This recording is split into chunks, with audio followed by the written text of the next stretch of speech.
ओम नमो भगवते वासुदेवाय। स्वागत है आप सभी का बरगदेश्वर महादेव मंदिर उन्नाव के इस दिव्य यूट्यूब चैनल पर।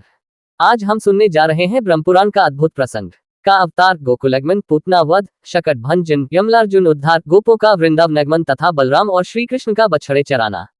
अध्याय 72। यदि आप भी ऐसे ही दिव्य पुराण प्रसंगों को सुनना चाहते हैं तो हमारे चैनल बरगदेश्वर महादेव मंदिर उन्नाव को सब्सक्राइब करें। हर दिन शाम 5 बजे हमारे चैनल पर आपको ब्रह्मपुराण कथा सुनने को मिलेगी और धीरे धीरे हम सभी 18 पुराणों की कथाएं आप तक लेकर आएंगे। अगर आपको किसी विशेष पुराण या प्रसंग से जुड़ी जानकारी चाहिए तो कमेंट में जरूर पूछें, हम आपकी जिज्ञासाओं का समाधान अवश्य करेंगे। तो आइए शुरू करते हैं दिव्य कथा। व्यास जी कहते हैं, देवाधिदेव श्रीहरि ने पहले जैसा आदेश दिया था उसके अनुसार जगतजननी योगमाया ने देवकी के उदर में क्रमशः 6 गर्भ स्थापित किए और 7वें को खींचकर रोहिणी के उदर में डाल दिया। तदनंतर तीनों लोकों का उपकार करने के लिए साक्षात श्रीहरि ने देवकी के गर्भ में प्रवेश किया और उसी दिन योगनिद्रा यशोदा के उदर में प्रविष्ट हुई। भगवान विष्णु के अंश के भूतल पर आते ही आकाश में ग्रहों की गति यथावत होने लगी। समस्त ऋतुएं सुखदायिनी हो गईं। देवकी के शरीर में इतना तेज आ गया कि कोई उनकी ओर आंख उठाकर देख भी नहीं सकता था।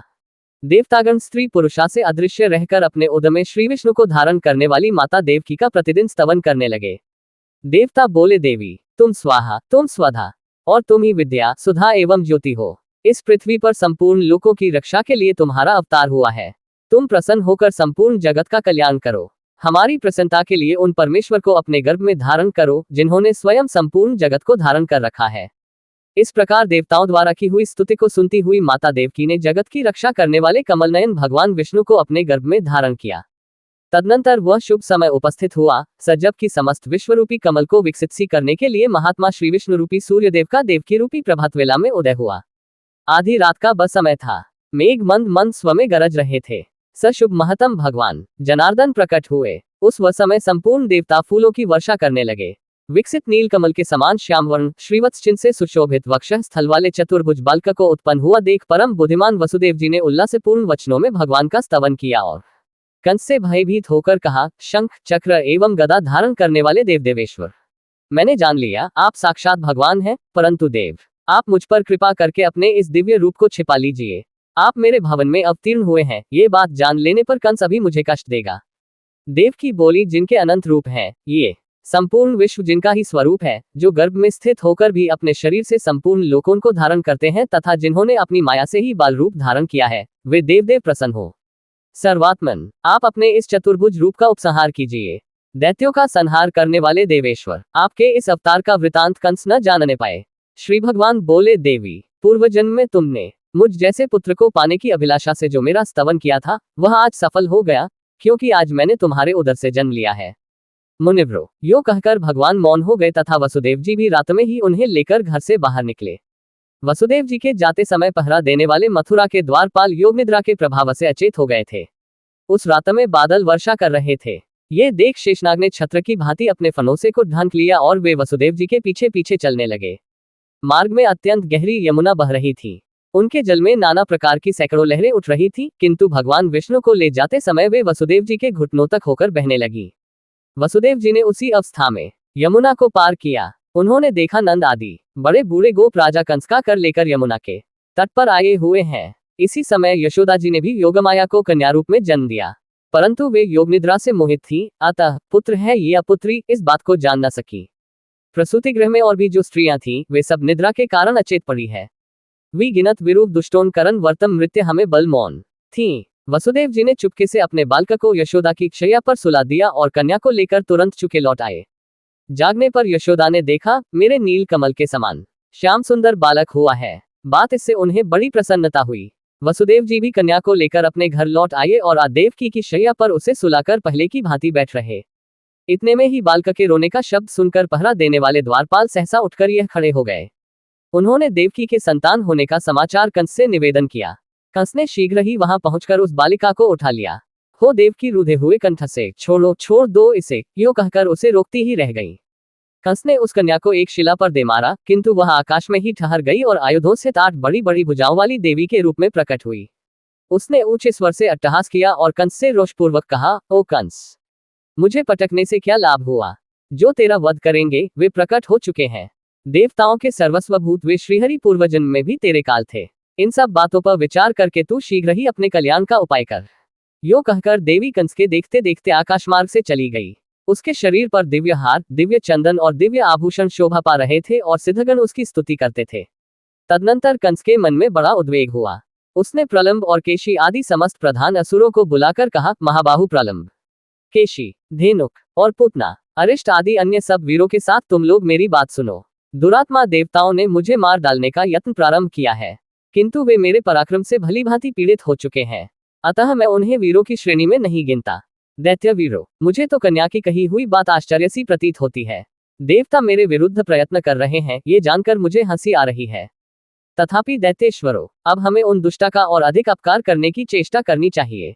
देवकी के गर्भ से उत्पन्न हुई बालिका ने यह भी कहा है कि भूत, भविष्य और वर्तमान के स्वामी विष्णु, जो पूर्वजन्म में भी मेरी मृत्यु के कारण बन चुके हैं, कहीं न कहीं उत्पन्न हो गए।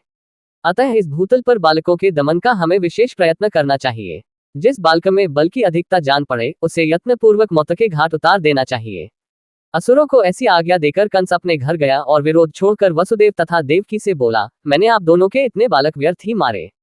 मेरे नाश के लिए तो कोई दूसरा ही बालका उत्पन्न हुआ है। आप लोग संताप न करें, आपके बालकों की भवितव्यता ही ऐसी थी। आयु पूरी होने पर कौन नहीं मारा जाता। इस प्रकार सांत्वना दे कंस ने उन दोनों के बंधन खोल दिए और उन्हें सब प्रकार से संतुष्ट किया। तत्पश्चात वह अपने महल के भीतर चला गया। बंधन से मुक्त होने पर वसुदेव जी नंद के छकड़े के पास आए। नंद बड़े प्रसन्न दिखाई दिए। मुझे बेपुत्र हुआ है, ये सोचकर वे फूले नहीं समाते श्री थे। वसुदेव जी ने भी कहा, बड़े सौभाग्य की बात हुई है कि इस समय वृद्धावस्था में आपको पुत्र हुआ रन है। अब तो आप लोगों ने राजा का वार्षिक कर है चुका दिया होगा। जिसके लिए यहाँ आए थे, तो वह काम पूरा हो गया। यहाँ किसी श्रेष्ठ पुरुष को ता अधिक नहीं ठहरना चाहिए। नंद जी, जब कार्य हो गया तब आप लोग क्यों यहाँ बैठे हैं? शीघ्र ही अपने गोकुल में जाइए। वहां रोहिणी के गर्भ से उत्पन्न मेरा भी एक बालक है, उसका भी अपने ही पुत्र की भांति लालन पालन कीजिएगा। वसुदेव जी के यो कहने पर नंद आदि गोप छकड़ों पर सामान लाद कर वहां से चल दिए। उनके गोकुल में रहते समय रात में बालकों की हत्या करने वाली पूतना आई और सोए हुए कृष्ण को लेकर अपना स्तन पिलाने लगी। पूतना रात में जिसके मुख में अपना स्तन डालती थी, उस बालक का शरीर क्षण भर में निर्जीव हो जाता था। श्री कृष्ण ने उसके स्तन को दोनों हाथों से पकड़कर खूब जोर से दबाया और क्रोध में भरकर उसके प्राणों से दूध पीना आरंभ किया। उस राक्षसी के शरीर की नस नाड़ियों के बंधन छिन्न भिन्न हो गए। वह बोर जोर से कराहती हुई पृथ्वी पर गिर पड़ी। मरते समय उसका शरीर बड़ा भयंकर हो गया। इतना का चीत्कार सुनकर समस्त ब्रजवासी भय के मारे जाग उठे। उन्होंने आकर देखा, पूतना मरी पड़ी है और श्री कृष्ण उसकी गोद में बैठे हैं। ये देखकर माता यशोदा थर्रा उठी और श्री कृष्ण को शीघ्र ही गोद में उठाकर गाय की पूंछ घुमाने आदि के द्वारा अपने बालक के गृह दोष को शांत किया। नंद ने भी गाय का गोबर ले श्री कृष्ण के मस्तक में लगाया और उनकी रक्षा करते हुए इस प्रकार बोले, समस्त प्राणियों की उत्पत्ति करने वाले भगवान श्रीहरि, जिनके नाभिकमल से संपूर्ण जगत उत्पन्न हुआ है, तुम्हारी रक्षा करें। जिनकी दाढ़ के अग्रभाग पर रखी हुई यह पृथ्वी संपूर्ण जगत को धारण करती है, वे वराहरूपधारी केशव तुम्हारी रक्षा करें। तुम्हारे गुदाभाग और उदर की रक्षा भगवान विष्णु तथा जंघा और चरणों की रक्षा श्री जनार्दन करें, जो एक ही क्षण में वामन से विराट बन गए और 3 पगों से सारी त्रिलोकी को नापकर नाना प्रकार के अस्त्र शस्त्रों से संपन्न दिखाई देने लगे। वे भगवान वामन तुम्हारी सदा रक्षा करें। तुम्हारे सिर की गोविंद तथा कंठ की केशव रक्षा करें। मुख, बाहु, प्रबाहु, कोहनी के नीचे का भाग, मन और संपूर्ण इंद्रियों की अखंड ऐश्वर्यशाली अविनाशी भगवान नारायण रक्षा करें। भगवान वैकुंठ दिशाओं में, मधुसूदन विदिशाओं कोनों में, ऋषिकेश आकाश में और पृथ्वी को धारण करने वाले भगवान अनंत पृथ्वी पर तुम्हारी रक्षा करें। इस प्रकार नंदगोप द्वारा स्वस्तिवाचन होने पर बालक श्री कृष्ण छकड़े के नीचे एक खटोले पर सुलाए गए। गोपों को मरी हुई पूतना का विशाल शरीर देखकर अत्यंत भय और आश्चर्य हुआ। एक दिन की बात है, मधुसूदन श्री कृष्ण छकड़े के नीचे सोए हुए थे। उस समय वे दूध पीने के लिए जोर जोर से रोने लगे। रोते ही रोते उन्होंने अपने दोनों पैर ऊपर की ओर फेंकने आरंभ किए। उनका एक पैर छकड़े से छू गया। उसके हल्के आघात से ही वह छकड़ा उल्ट कर गिर पड़ा। उस पर रखे हुए मटके और घड़े आदि टूट फूट ब गए। उस समय समस्त गोप गोपियां हाहाकार करती हुई वहां आ पहुंची। उन्होंने देखा, बलकरा श्री कृष्ण उतान सोए हुए हैं। तब गोपों ने पूछा, किसने इस छकड़े को उलट दिया? वहीं कुछ बालक खेल रहे थे। उन्होंने कहा, इस बच्चे ने ही गिराया है। ये सुनकर गोपों के मन में बड़ा आश्चर्य हुआ। नंदगोप ने अत्यंत विस्मित होकर द बालक को गोद में उठा लिया। यशोदा ने भी आश्चर्यचकित हो टूटे फूटे भानरों के टुकड़ों और छकड़े की दही, फूल, फल और अक्षत से पूजा की। एक दिन वसुदेव जी की प्रेरणा से गर्ग जी गोकुल में आए और अन्य गोपों से छिपे छिपे ही उन्होंने उन दोनों बालकों के द्विजोचित संस्कार किए। उनके नामकरण संस्कार करते हुए परम बुद्धिमान गर्ग जी ने बड़े बालक का नाम राम और छोटे का कृष्ण रखा। थोड़े ही दिनों में वे दोनों बालक महाबलवान के रूप में प्रसिद्ध हो गए। घुटनों के बल से चलने के कारण उनके दोनों घुटनों और हाथों में रगड़ पड़ गई थी। वे शरीर में गोबर और राख लपेटे इधर उधर घूमा करते थे। यशोदा और रोहिणी उन्हें रोक नहीं पाती थी। कभी गौम के बाड़े में खेलते खेलते बछड़ों के बाड़े में निकल जाते थे। कभी उसी दिन पैदा हो किसी दूसरे रस्सीक के नाम से दनंतर नंद बड़े बड़े उठ होकर स्थान बछड़ों की पूंछ पकड़कर खींचने लगते थे। है के हेतुभूत दोनों बालक एक ही स्थान पर साथ साथ खेलते का विन और अत्यंत चपलता दिखाते थे। एक दिन जब आधी यशोदा उन्हें किसी प्रकार रोक न सकी तब है अतः उनके मन में कुछ क्रोध हो आया। उन्होंने कुंदावन अनायास ही बड़े बड़े कार्य करने वाले श्री कृष्ण की महान कमर में रस्सी कस दी और उन्हें उखल से बांधा खो दिया। उसके बाद कहा, ओ चंचल, तू बहुत दे उधम मचा रहा था, अब तुझमें सामर्थ्य हो तो जा। यो कहकर गृहस्वामिनी यशोदा अपने काम काज में लग गई। जब यशोदा घर के काम धंधे में फंस गईं, तब कमल नयन श्री कृष्ण उखल को घसीटते हुए दो अर्जुन वृक्षों के बीच से जा निकले। वे दोनों वृक्ष जुड़वे उत्पन्न हुए थे। उन वृक्षों के बीच में तिरछी पड़ी हुई उखली को ज्यों ही उन्होंने खींचा, उसी समय ऊंची शाखाओं वाले वे दोनों वृक्ष जड़ से उखड़कर गिर पड़े। वृक्षों के उखड़ते समय बड़े जोर से कड़कड़ाहट की आवाज हुई। उसे सुनकर समस्त ब्रजवासी कातर भाव से वहां दौड़े आए। आने पर सबने देखा वे दोनों वम महावृक्ष पृथ्वी पर गिरे पड़े हैं। उनकी मोटी मोटी न डालियां और पतली शाखाएं भी टूट टूट कर बिखर गई हैं। उन दोनों के बीच में बालक कृष्ण न मंद मंद मुस्कुरा रहा है। उसके खुले हुए का मुख में थोड़े से दांत झलक रहे हैं। उसकी कमर में खूब कसकर रस्सी बंधी हुई है। उदमे दाम रस्सी बांधने के कारण ही श्री कृष्ण की दामोदर के नाम से प्रसिद्धि हुई। तदनंतर नंद आदि समस्त बड़े बड़े गोप, जो बड़े बड़े उत्पातों के कारण बहुत डर गए थे, उद्विग्न होकर आपस में सलाह करने लगे, अब हमें इस स्थान पर रहने की कोई आवश्यकता नहीं है, किसी दूसरे महान वन में चलना चाहिए। यहाँ नाश के हेतुभूत अनेक उत्पात देखे जाते हैं, जैसे पूतना का विनाश, छकड़े का उलट जाना और बिना आंधी वर्षा के ही दोनों वृक्षों का गिरना आदि। अतः अब हम विलंब न करके शीघ्र ही यहाँ से वृंदावन को चल दें। जब तक कोई भूमि संबंधी दूसरा महान उत्पात व्रज को नष्ट न कर दे, तब तक ही हमें उसकी व्यवस्था कर लेनी चाहिए। इस प्रकार वहां से चले जाने का निश्चय करके समस्त व्रजवासी अपने अपने कुटुंब के लोगों से कहने लगे, शीघ्र चलो, विलंब न करो। फिर तो एक ही क्षण में छकड़ों और गौओं के साथ सब लोग वहां से चल दिए। बछड़ों के चरवाहे झुंड के झुंड एक साथ होकर उन बछड़ों को चराते हुए चलते थे। व्रज का वह खाली किया हुआ स्थान अन्न के दाने बिखरे होने के कारण क्षण भर में कौए आदि पक्षियों से व्याप्त हो गया। लीलापूर्वक सब कार्य करने वाले भगवान श्री कृष्ण ने गौओं के अभ्युदय की कामना से अपने शुद्ध अंतःकरण के द्वारा नित्य वृंदावन धाम का चिंतन किया। अतः अत्यंत रूक्ष ग्रीष्मकाल में भी वहां सब और वर्षा काल की भांति नई नई घास जम गई। वृंदावन में पहुंचकर वह समस्त गोप गौओं का समुदाय चारों ओर से अर्धचंद्राकार छकड़ों की बाढ़ लगाकर बस गया।